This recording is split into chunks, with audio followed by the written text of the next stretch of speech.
بیت نہ ہو، کسی ایسے گھر میں پیدا نہیں کیا جہاں عشق اور محبت اہل بیت نہ ہو۔ اللہ نے محمد عربی کا کلمہ گو بھی بنایا، پھر اس سے بڑا احسان کیا، اللہ نے ہمیں وہ گھر عطا کیا جس آغوش میں ہمیں ولایت علی کا درس ملا ہے۔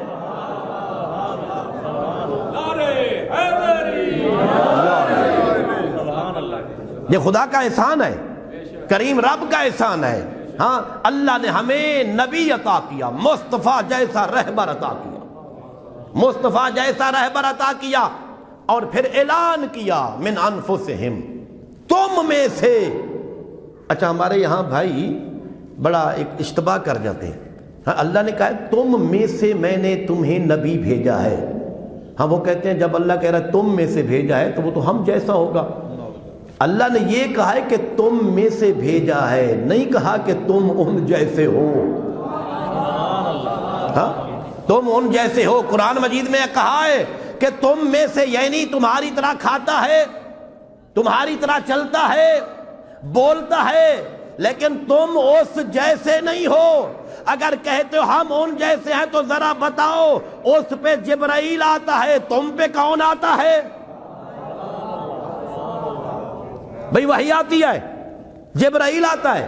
ہاں جی، فرق یہ ہے کہ جو کہتا ہے نا میں نبی جیسا ہوں، فرق یہ ہے مصطفیٰ پہ جبرائیل آتا ہے، اس پہ شیطان آتا ہے۔ ہاں جی، یہ شیطانی۔ ہاں جی، لقد من اللہ علی المؤمنین اذ بعث فیہم رسولا من انفسہم۔ ہاں جی، پھر اگلی بات بھی بتا دی، بھیجا ہے نبی کو، بھیجا ہے، کرنے کیا آیا ہے؟ یہاں بھی آنے کا مقصد بھی بتا دیا ہے۔ سورہ شورا کی 15 نمبر آیت، اس کو غور سے وقت ملے تو اللہ نے اس میں بعثت کا مقصد بھی بتا دیا ہے، اور اس آیت میں بھی بعد والے حصے میں اللہ نے بتا دیا یتلو علیہم آیات، نبی کو بھیجا ہے تاکہ تمہارے سامنے آ کر آیات کی تلاوت کرے۔ ہاں، وَيُزَكِّيهِمْ، بھیجا ہے تاکہ تمہیں پرہیزگار بنائے، تمہیں پاک بنائے۔ اللہ کو پسند ہے کہ جیسے مصطفیٰ کو پاک بھیجا ہے اس کی امت کو بھی پاک بنائے۔